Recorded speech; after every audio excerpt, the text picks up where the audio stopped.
ഗുജറാത്ത് ടൈറ്റാൻസും മുംബൈ ഇന്ത്യൻസും തമ്മിൽ ഏറ്റുമുട്ടുന്ന IPL മത്സരത്തിന് ഇന്ന് അഹമ്മദാബാദിലെ നരേന്ദ്രമോദി സ്റ്റേഡിയം വേദിയായിരുന്നു.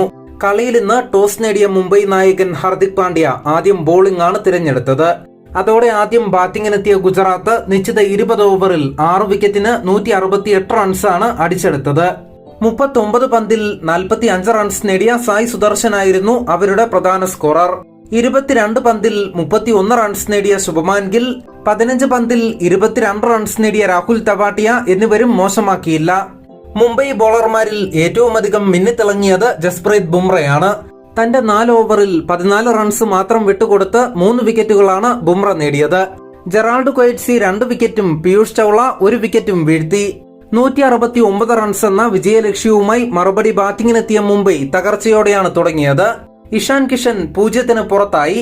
വെടിക്കെട്ട് ബാറ്റിംഗ് പുറത്തെടുത്ത നമാൻദിർ 10 പന്തിൽ 20 റൺസുമായി മടങ്ങി.